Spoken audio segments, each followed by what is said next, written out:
En el nombre de nuestro Señor Jesucristo y para gloria de nuestro Dios, vamos a hacer un paréntesis en las lecciones de escuela dominical para introducir los temas relacionados a la crucifixión y la muerte de Jesucristo, así como su resurrección después del tercer día, cuando Él fue sepultado.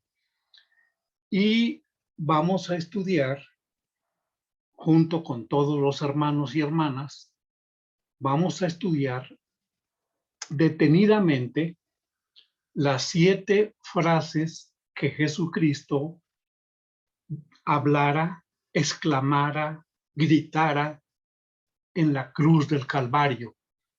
Y vamos a hacerlo sabiendo que nuestra mente debe estar abierta para conocer o entender la palabra de nuestro Señor Jesucristo. Y también nuestro corazón debe estar atento para escuchar su palabra, la enseñanza que Él tiene para con nosotros.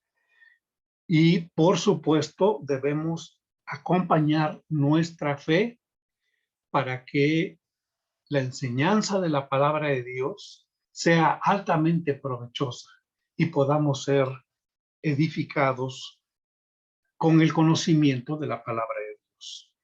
Así que la primera palabra que tenemos nosotros, dicha por Jesús en la cruz del Calvario, y digo primera palabra porque así se suele llamársele, pero son frases.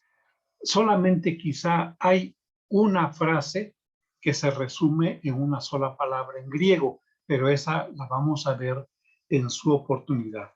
Por lo pronto, la primera palabra es: Padre, perdónalos porque no saben lo que hacen. Y la encontramos en el Evangelio de Lucas, capítulo 23, versículo 34. Pero vamos a leer desde el versículo 33, que dice la palabra de Dios. Y cuando llegaron al lugar llamado de la Calavera, le crucificaron allí y a los malhechores, uno a la derecha y otro a la izquierda. Y Jesús decía, observen ustedes la forma de esta introducción de Lucas. Y Jesús decía, como si fuera un presente continuo. Él está diciendo, y a lo mejor no lo dijo una vez, a lo mejor lo dijo 2 o 3 veces, porque Lucas así lo manifiesta. Y Jesús decía, Padre, perdónalos porque no saben lo que hacen.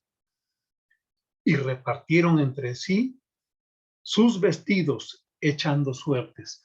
¿Por qué hago esta anotación, hermanos? Porque algunos estudiosos de la palabra de Dios en el tema de las 7 palabras de la cruz dicen que esta primera palabra Jesús la dijo en el momento en que estaba siendo crucificado. Es decir, imagínense ustedes y hagan de cuenta que tienen un audio muy especial, que tienen una capacidad muy especial para escuchar. Y escuchen ustedes los golpes de los martillos.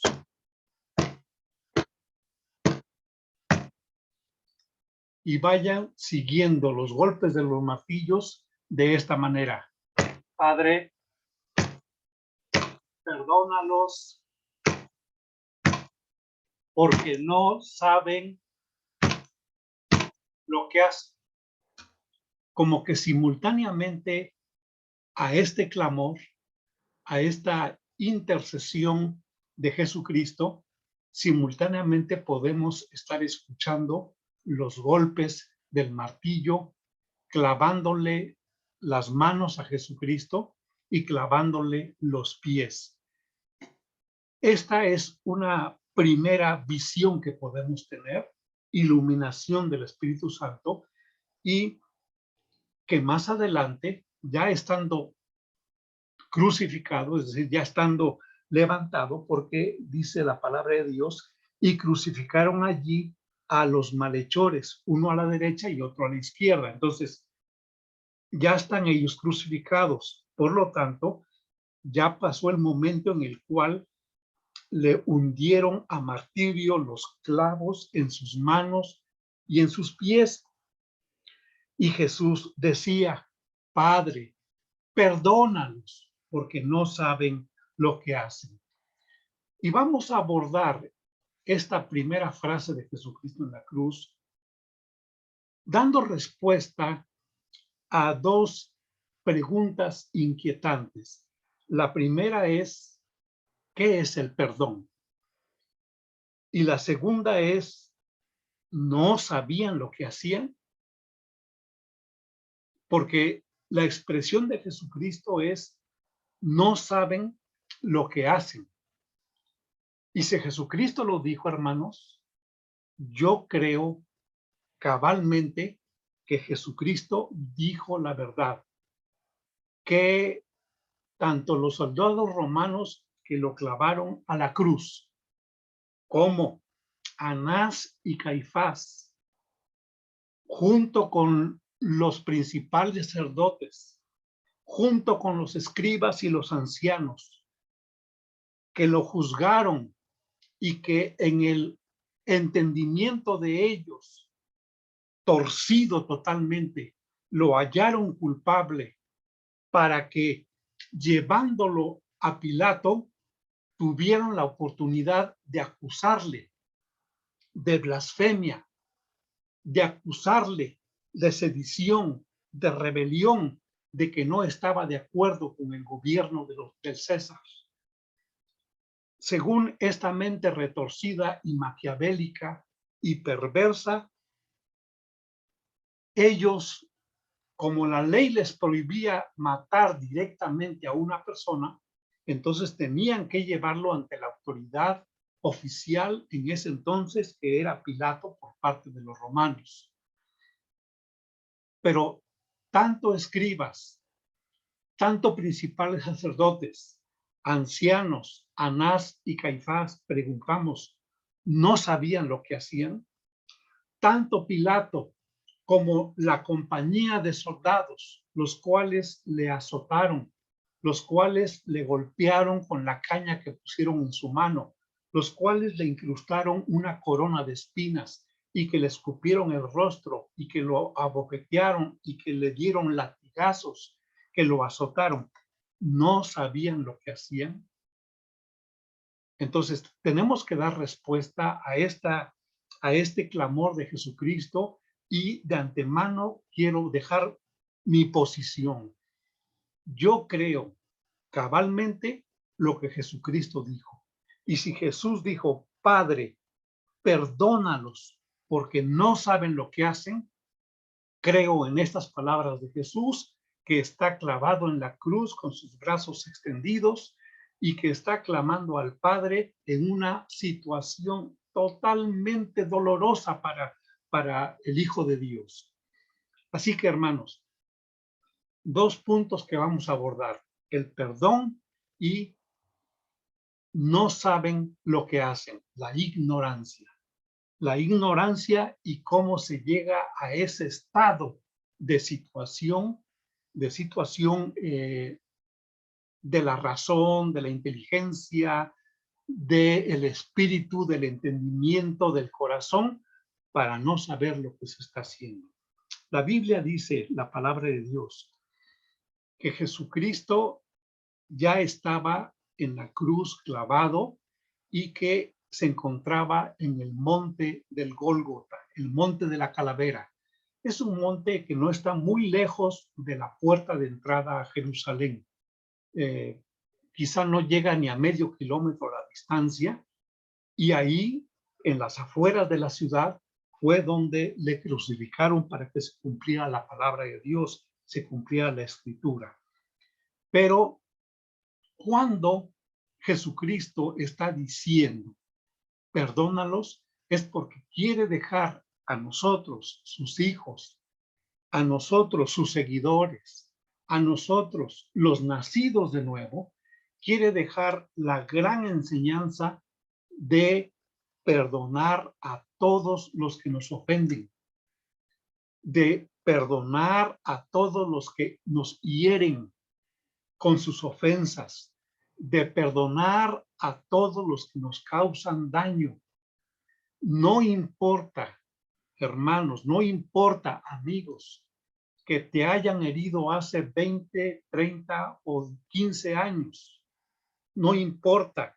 Si tú sigues sangrando de esa herida, es menester que tú perdones para que tu herida deje de sangrar y entonces la cicatriz quede ahí como una señal de que tú ya perdonaste y entonces entras en un estado de paz, de apacibilidad, porque tú seguiste el ejemplo de Jesucristo, el cual estando en los dolores del martirio de la cruz, él pidió a su Padre que perdonara a todos los que le estaban haciendo daño.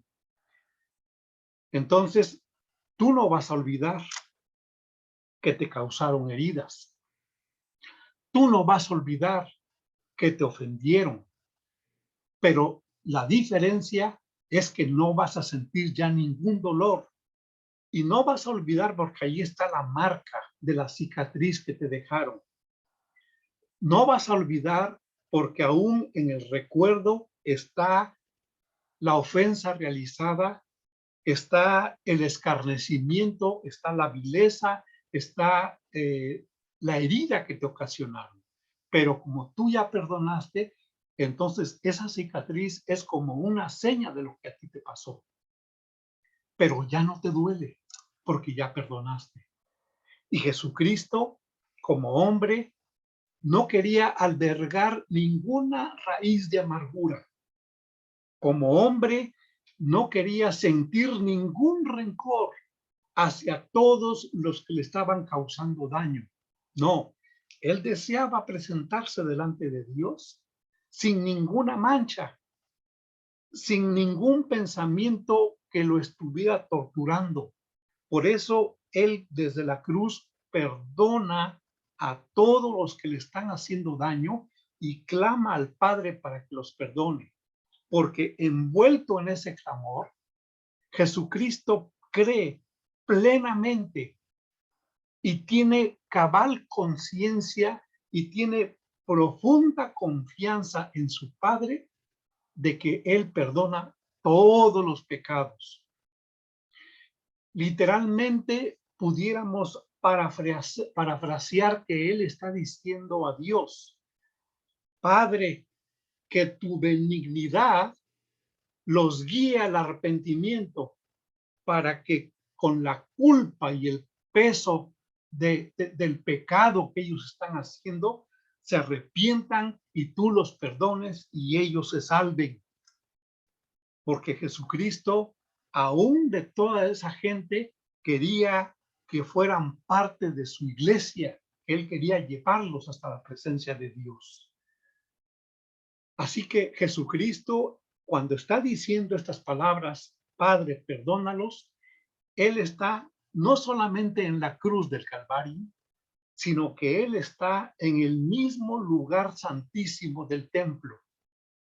Y está precisamente allá en el lugar del arca del testimonio, cuya cubierta, la tapa que cubría el arca del testimonio, se llamaba caporet, que era rociada de sangre esa cubierta el día de la expiación. Y Jesucristo estaba entrando hasta el lugar santísimo, pero ya no el lugar del templo, sino hasta la gloria de Dios, hasta el mismo cielo, llevando no la sangre de los corderos y de los machos cabríos, sino llevando su propia sangre. ¿Por qué? Porque la palabra caporet, que es la cubierta que está cubriendo el arca del testimonio, también se llama propiciación, también se llama propiciatorio. Y entonces caporet significa cubrir, significa tapar, pero no quiere decir que Jesucristo va a tapar los pecados de la humanidad, de aquellos que movidos por la benignidad de Dios y guiados por esa benignidad, se arrepientan de sus pecados. No los va a cubrir, los va a pagar. Y este es un acto de redención. Jesucristo está derramando su propia sangre para cubrir en la tapa del propiciatorio, donde está el arca del testimonio, que tiene adentro las tablas de la ley, que tiene adentro la vara de Aarón que reverdeció, que tiene adentro una muestra en un cáliz de oro, en un recipiente de oro, tiene una muestra del maná. Entonces Jesucristo está derramando su propia sangre, él mismo como sumo sacerdote está poniendo su sangre en el propiciatorio para perdón de los pecados. No que los cubra, sino que los está pagando. La palabra cubrir también significa pagar. Y este es un término totalmente mercantil, financiero. Yo tengo esta factura y tú eres mi deudor. Así que voy contigo en la fecha del vencimiento de esta factura, voy contigo y te digo, cúbreme esta factura. Y tú no sacas una cobija y la cubres, o traes un abrigo y lo cubres y cubres la factura. No, lo que tú sacas es dinero del importe de esa factura y me lo entregas. Me estás cubriendo, me estás pagando la factura por el servicio que yo te presté. Jesucristo es nuestro Redentor porque paga nuestro rescate.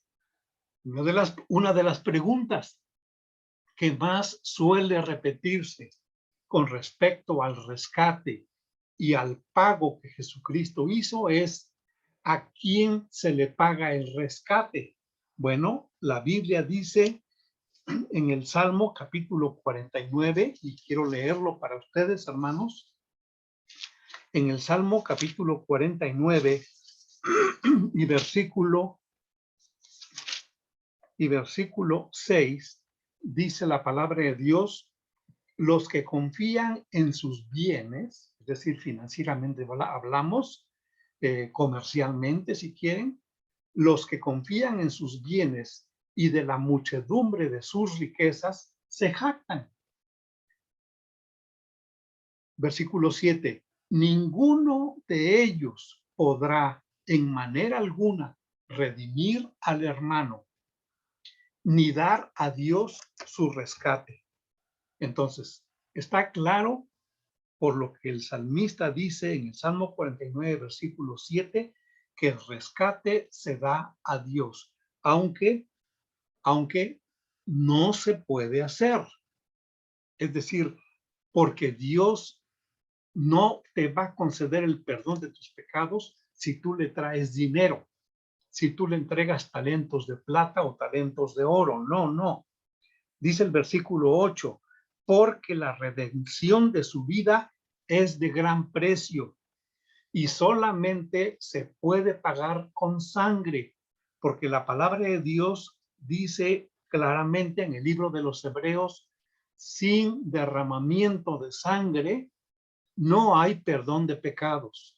Y Jesucristo, cuando está diciendo, Padre, perdónalos porque no saben lo que hacen, es porque Él está derramando su sangre para el perdón de esos pecados. Aquí tenemos nosotros una cuestión muy interesante. Por un lado, la justicia de Dios, que exige que cabalmente se cumpla, porque el alma que pecare, esa morirá. Entonces, la justicia demanda la muerte del pecador, pero Jesucristo está pidiendo el perdón de todos los pecadores que, guiados por la benignidad de Dios, se arrepientan de sus pecados y reciban a Jesucristo como Salvador personal. ¿Cómo vamos a armonizar estas dos situaciones? Dios es justo y en su justicia no puede permitir que este crimen de lesa humanidad, de la mayor importancia que está ocurriendo, quede impune. Es decir, no va a permitir que no sufra ningún castigo todos aquellos que participaron en la crucifixión de Jesucristo. Y ahí me cuento yo, y ahí te cuentas tú, porque Jesucristo llegó a la cruz del Calvario por mis pecados y por tus pecados, el justo por nosotros los injustos, para llevarnos a Dios, dice su palabra. Entonces, tanto era culpable Anás y Caifás, como Pilato y Herodes, como la compañía de centuriones que lo azotaron y lo abogetearon, como aquellos de la muchedumbre que se encontraban en el patio ante Pilato, le estaban gritando: crucifícale, crucifícale, no queremos que este reine sobre nosotros.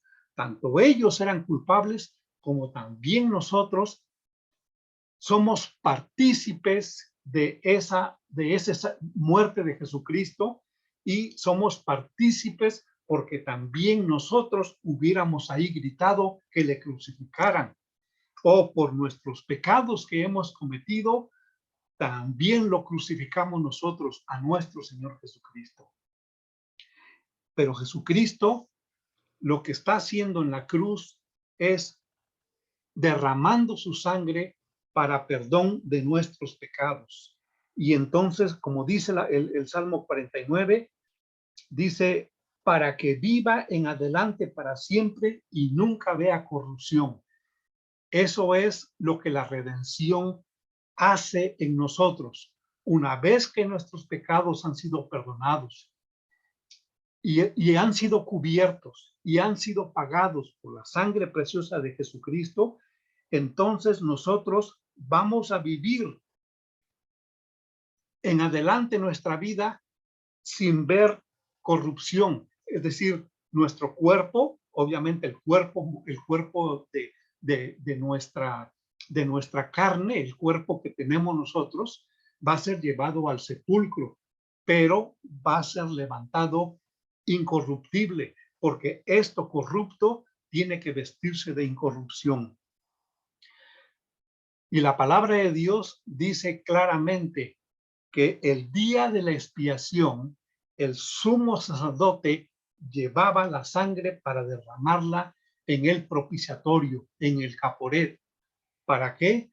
Para que hubiera perdón de todo el pueblo, y entonces así el pueblo era reconciliado con Dios y Dios apartaba su ira del pueblo y volvían a tener comunión ellos con Dios. De la misma manera, Jesucristo, cuando le está diciendo al Padre: perdónalos porque no saben lo que hacen, Él claramente está diciendo: para poder satisfacer tu justicia, para que no haya ninguna impunidad, para que todos estos sean perdonados, aquí estoy yo, Padre, clavado en la cruz, para que tu ira sea derramada sobre mí y yo sufra todo esto por la culpa de los pecados de ellos, y yo entonces pague con mi sangre por ellos el perdón de sus pecados.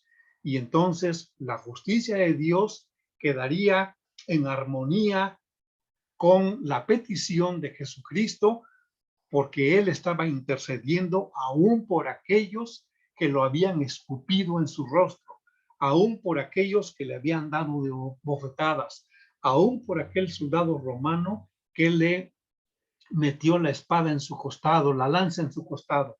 Por todos ellos estaba intercediendo el Señor Jesucristo, y Él armonizaba la justa ira de Dios, la justicia de Dios, que demandaba la muerte del impío por la culpa de su pecado.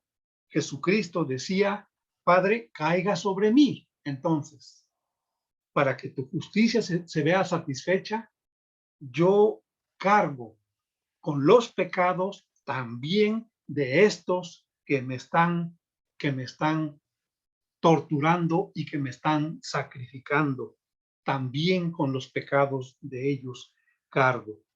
Y la palabra de Dios es muy clara cuando dice que solamente Jesucristo es el que pudo llevar a cabo nuestra redención. Miren ustedes, por ejemplo, en Mateo capítulo 20, versículo 28, dice la palabra de Dios, Evangelio según San Mateo capítulo 20 y versículo 28.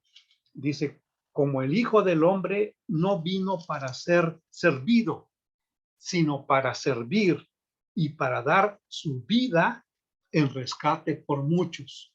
No por todos, pero sí por muchos.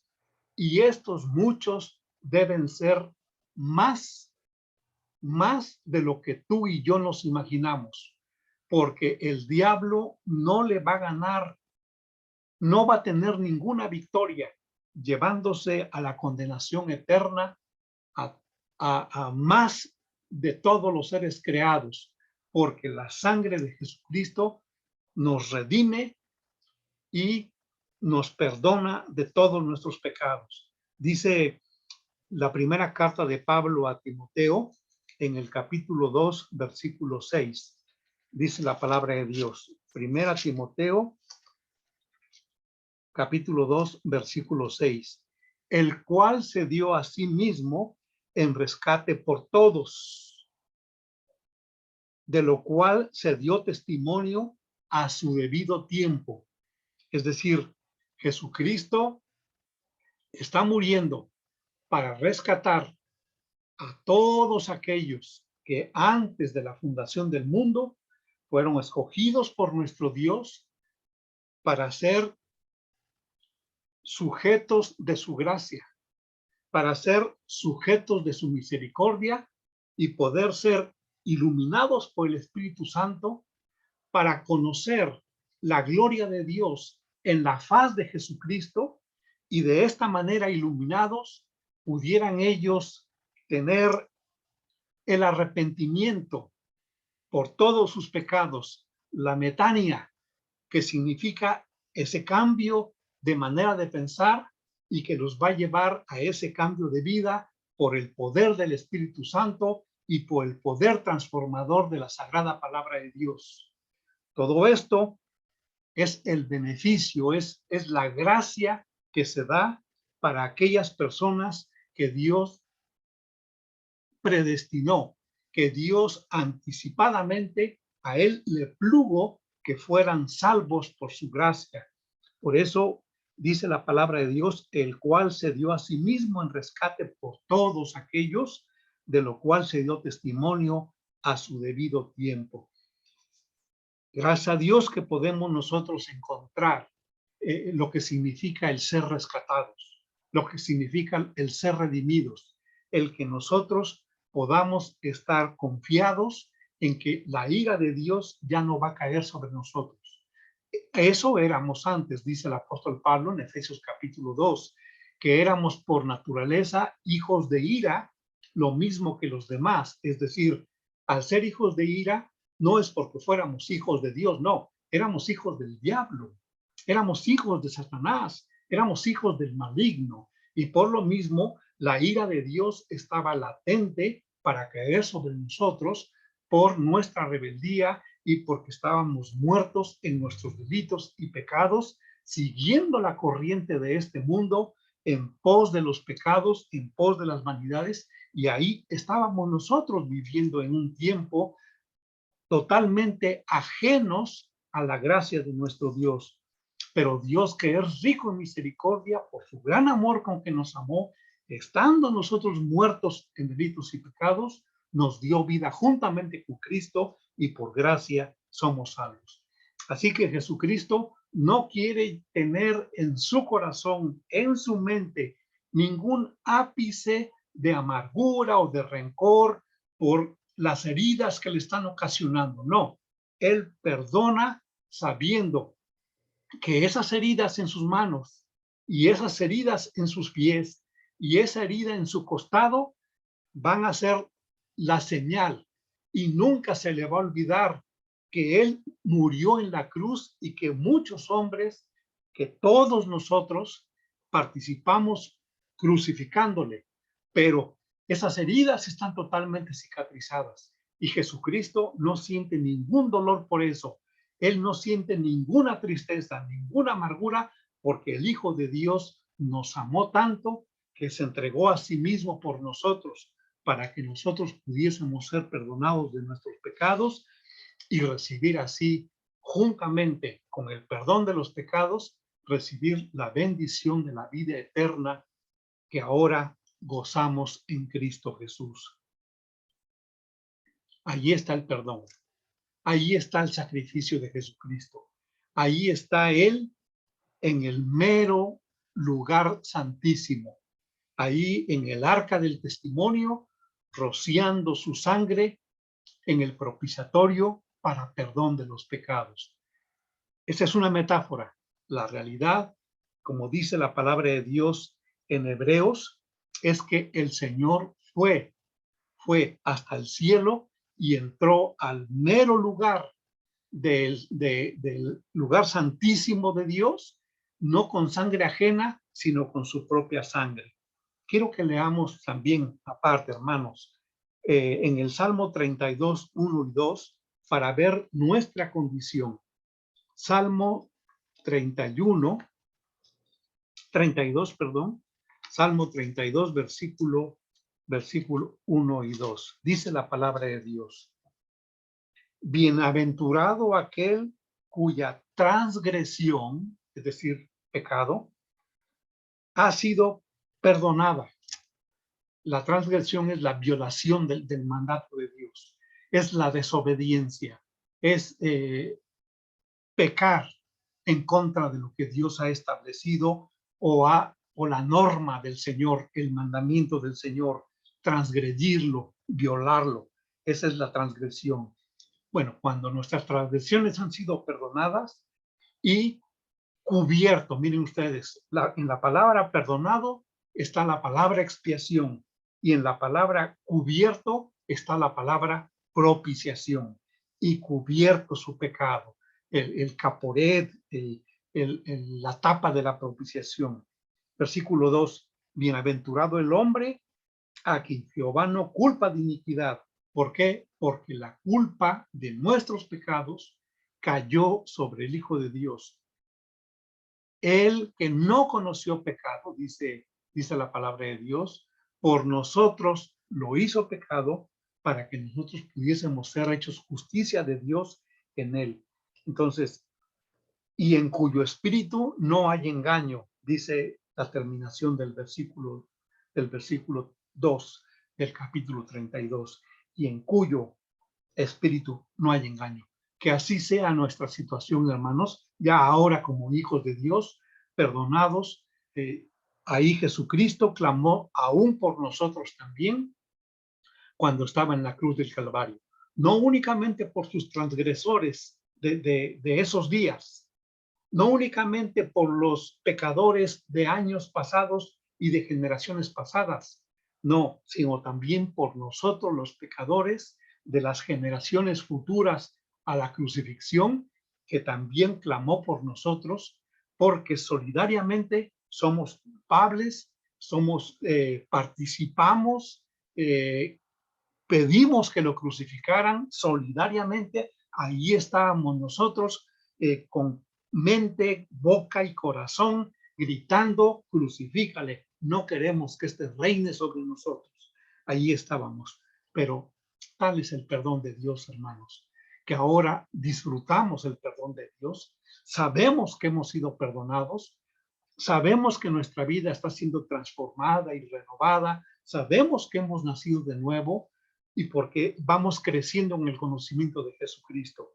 Y ahora, hermanos, ¿por qué es que no sabían lo que hacían? ¿Por qué es que no sabíamos lo que hacíamos? Otra vez vamos a nuestra lectura de Lucas, ¿no, hermanos? Para que podamos darnos cuenta lo que ya leímos, pero hay que recalcar la frase. Y Jesús decía: Padre, perdónalos porque no saben. Perdónalos porque no saben lo que hacen.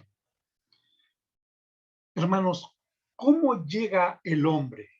Y no piense solamente en todas las personas que estuvieron en el proceso de la crucifixión, causándole ese martirio a Jesucristo. No solamente pienses en ellos, piensa también y en ti. Y vámonos al ejemplo de Adán, creo. ¿Cómo pasó Adán de tener una mente perfecta, en donde entendía cabalmente el lenguaje de Dios, en donde entendía toda la palabra amorosa que Dios le estaba dando? ¿Cómo pasó de esa mente perfecta con la cual Dios lo creó para tener una mente reprobada? Dice la palabra de Dios en Génesis capítulo 2, que Dios le dijo al hombre: de todos los frutos de los árboles del huerto podrás comer, excepto del fruto del árbol de la ciencia del bien y del mal, porque el día que de él comieres, morirás. Hermanos, el hombre no le creyó a Dios. Hagan de cuenta que el Hijo del Hombre, ay Señor, ¿cómo voy a morir si como de él?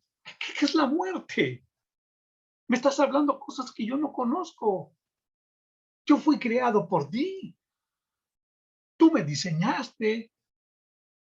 Tú pusiste tu espíritu en mí. ¿Cómo voy a morir? No, no, no te creo. No dijo esas palabras el hombre, pero con toda su conducta y con toda su actitud y sus pensamientos postreros, él no le creyó a Dios de que iba a morir. Y solo bastó que la serpiente le dijera a Eva esas mismas palabras en Génesis capítulo 3. Dice la palabra de Dios que la serpiente dijo: con que Dios os ha dicho, no comáis de todo árbol del huerto. Y la mujer respondió a la serpiente: del fruto de los árboles del huerto podemos comer, pero del fruto del árbol que está en medio del huerto, dijo Dios, no comeréis de él, ni le tocaréis, para que no muráis.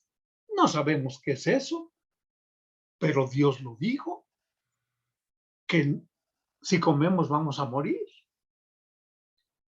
Y vean ustedes lo que la serpiente le dijo: no morirás. Nada más era escuchar de los labios viporinos, de la boca de la serpiente, escuchar esas palabras para que se reactivara en Eva y en Adán ese cambio de mente, dejar la mente perfecta para caer en una mente reprobada, transitar de la perfección para ir al punto en donde estás reprobado porque no contestaste acertadamente a la prueba que te puse. Puros taches en esta prueba. Así que estás reprobado.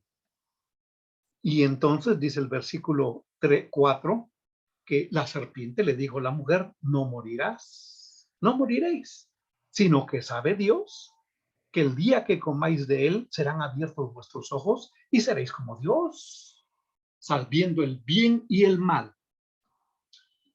Hermanos, fue así como el hombre y la mujer transitaron de una mente perfecta a una mente reprobada. ¿Por qué reprobada? Porque no aprobaron tener en cuenta a Dios. En lugar de haber escuchado la conversación con la serpiente, debieron haber acudido a Dios y decirle: ahí hay un animal en el huerto que me está diciendo que no voy a morir. Ahí hay un animal en el huerto que me está diciendo que puedo comer de ese fruto y que voy a ser igual a ti, Dios. Vamos, Señor, confirma mi fe. Quiero seguir siendo obediente, quiero seguir obedeciendo tu palabra. No quiero ser incrédulo, ni quiero desobedecerte, ni quiero ignorarte en lo que tú primero me dijiste que no comiera de ese fruto, pero no lo hacen. Y entonces comen del fruto que Dios les prohibió y caen en una mente reprobada. ¿Por qué queda reprobada esa mente? Porque se vacía. La mente vanidosa es la mente vacía, porque se vacían del conocimiento de Dios para ser llenos con el conocimiento de las palabras de la serpiente, que le está diciendo no moriréis, mentira, que les está diciendo seréis iguales a Dios, mentira. Las palabras serpentinas de ese animal en cuyo interior estaba Satanás, el diablo, la serpiente antigua, los está llenando de conocimientos que no son conocimientos de Dios. Y el hombre está aceptando vaciarse del conocimiento de Dios e irse llenando con el conocimiento de Satanás. Pasa pues de una mente perfecta a una mente reprobada. ¿Por qué? Porque se vacía del conocimiento de Dios. Y cuando el hombre aprueba creer en las cosas del diablo, las del mundo, las de la carne, las de la vanidad del mundo, las costumbres, todo lo que tiene que ver con las obras de la carne, cuando el hombre aprueba seguir ese tipo de pensamientos y de enseñanzas, entonces se vacía del conocimiento de Dios y es llenado en su mente y en su corazón, en su alma y su espíritu de los pensamientos, de las enseñanzas del diablo. Por eso Jesucristo dijo con toda claridad en el Evangelio según San Mateo, capítulo 11, versículo 28, llevad mi yugo sobre vosotros y aprended de mí. No tienen que aprender del diablo, no tienen que aprender del mundo, no tienen que aprender de la carne, no tienen que aprender de las cargas de la ley. No, en este tiempo de gracia, Jesucristo nos invita a que aprendamos de Él.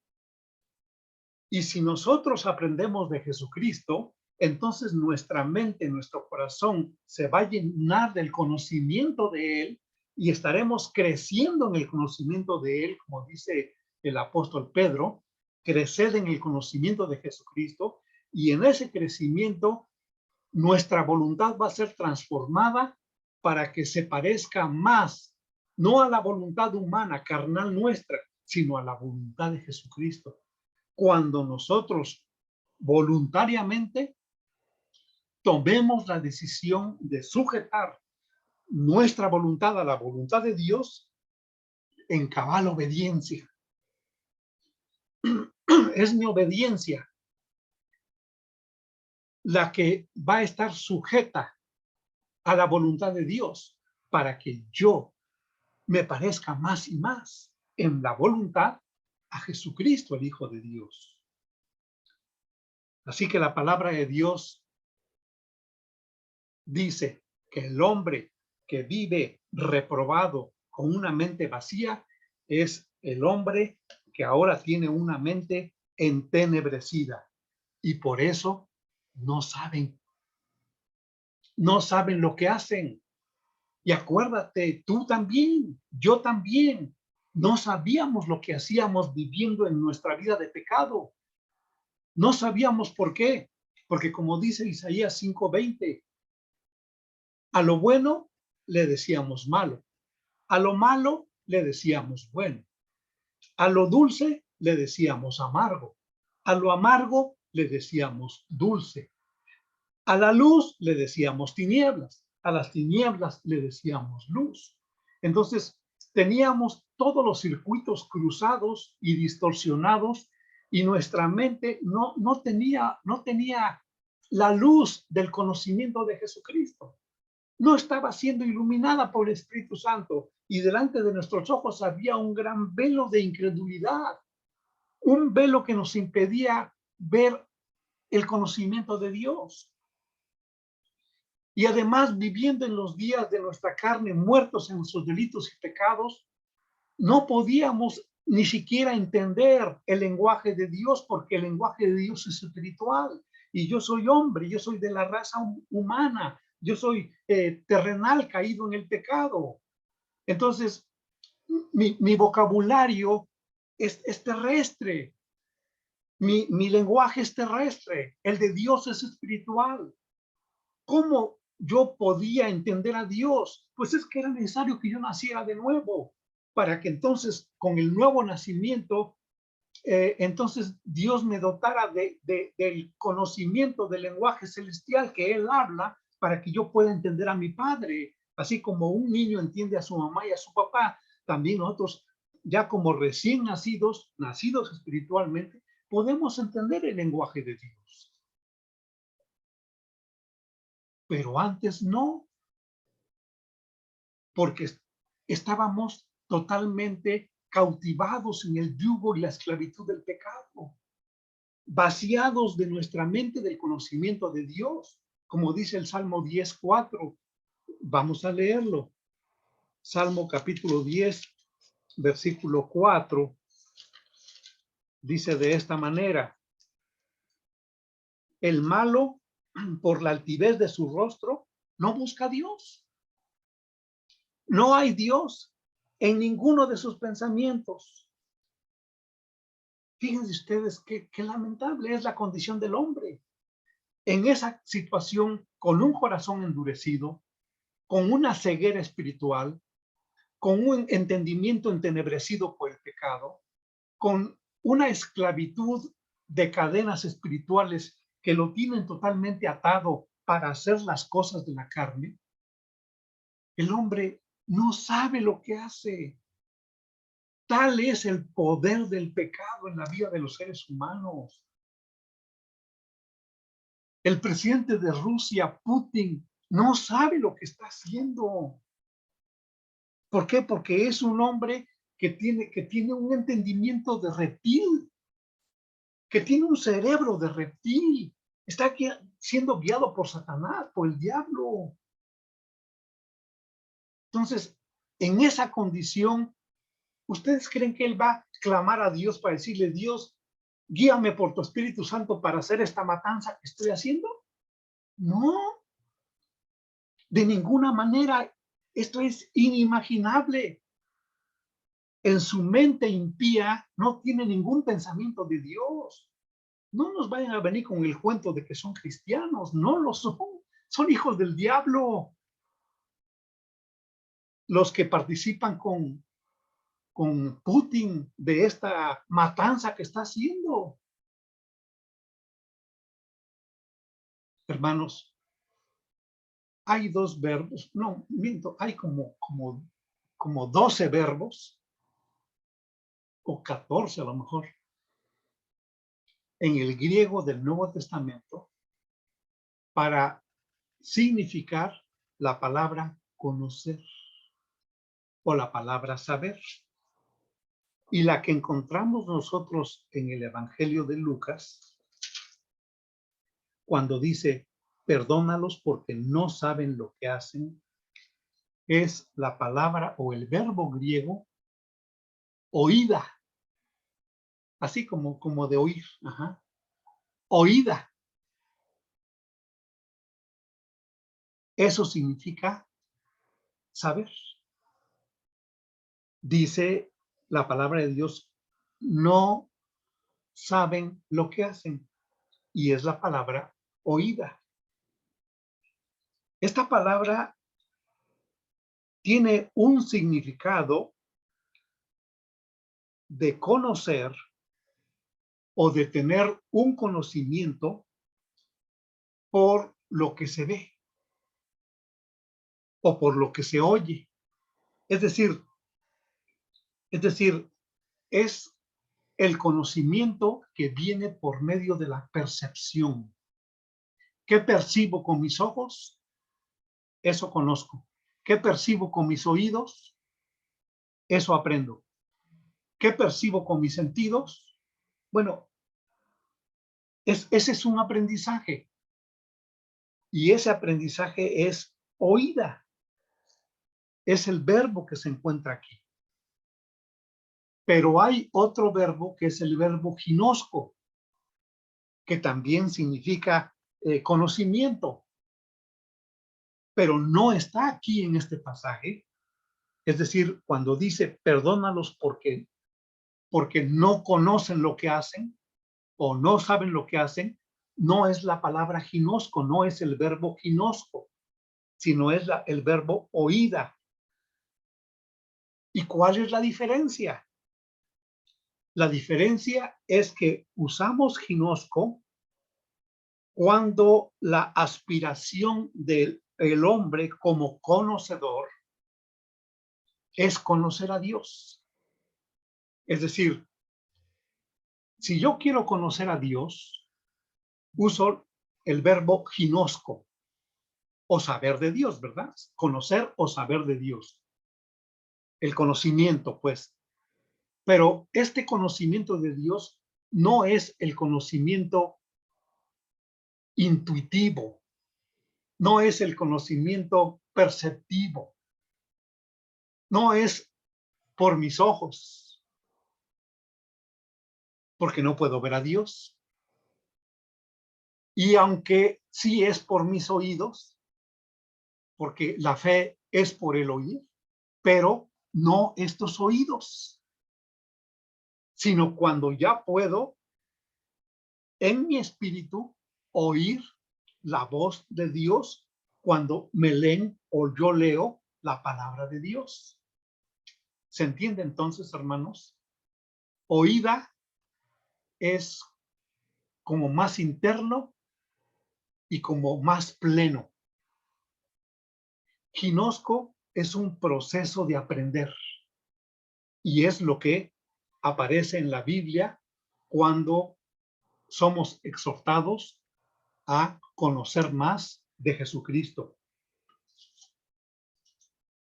Miren ustedes, por ejemplo, en Juan 8:55, no vamos a ver muchos textos, pero sí cuando menos dos. En Juan 8:55 dice la palabra de Dios: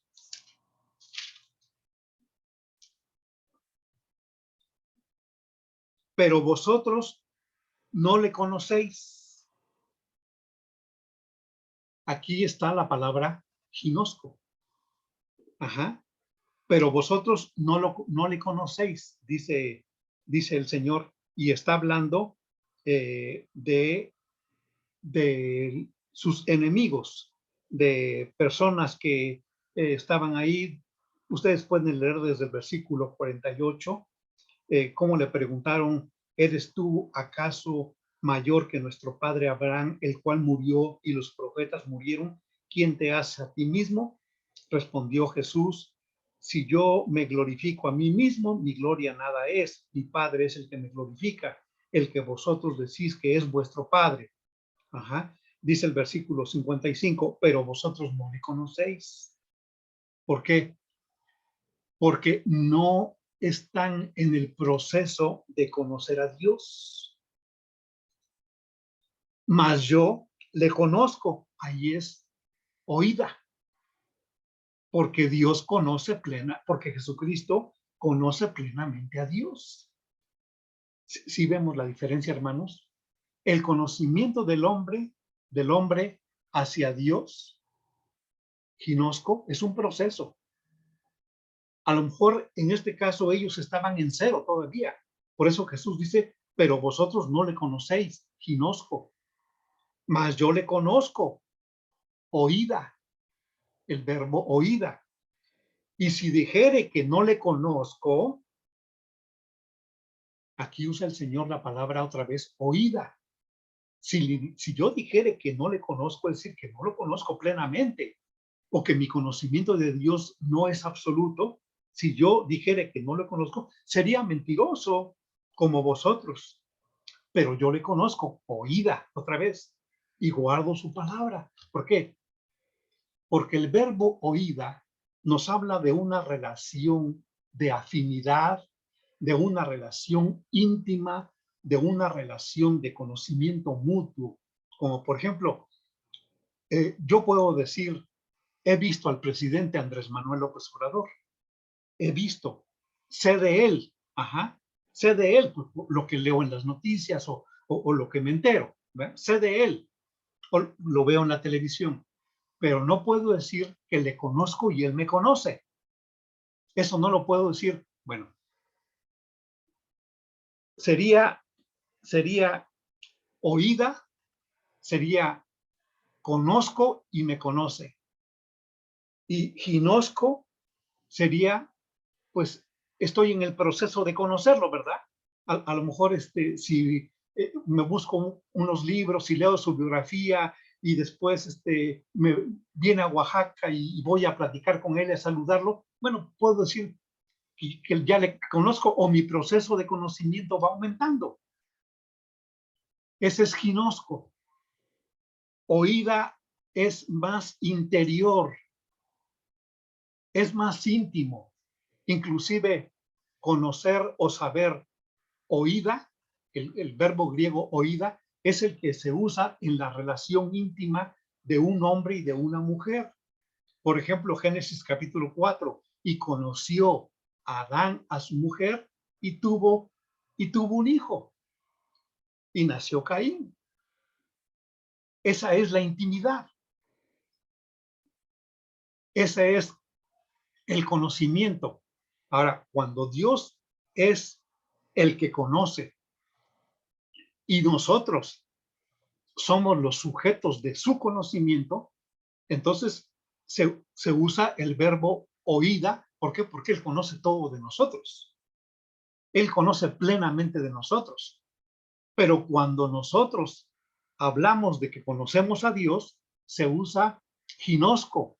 ¿Por qué? Porque estamos en proceso de conocerle. Y a medida que pasa el tiempo, tenemos que ir conociendo más a nuestro Señor. Hermanos, ¿está clara esa diferencia? Ginosco es un proceso, pues, que nos va a llevar toda la eternidad hasta que conozcamos a Dios, pero aún así no le vamos a conocer absolutamente y totalmente, porque seríamos iguales a Dios entonces, y eso nunca va a ser posible, ¿no? Pero Él a mí sí me conoce oída plenamente, porque Él sabe desde antes que yo naciera. Ahora bien, vamos a aplicar el verbo oída a nuestra lectura de Lucas capítulo 23. Y Jesús decía, Padre, perdónalos porque no saben lo que hacen. Es decir, están totalmente en ceros. No tienen capacidad para conocer plenamente lo que es el pecado, lo que están haciendo. No tienen capacidad para conocer plenamente el poder del pecado, la esclavitud del pecado, la ceguera que el pecado produce, el endurecimiento del corazón que el pecado produce. No tienen ese conocimiento. ¿Por qué? Porque están cegados espiritualmente. Por eso, hermanos, se entiende por qué Jesús decía con toda propiedad. Si Jesús hubiera usado aquí el verbo ginosco, podríamos pensar que hay un proceso de conocimiento. Pero no, no, no. Es conocimiento cero de Dios. Es mente impía, que no tiene ningún pensamiento de Dios, como dice el Salmo 10:4.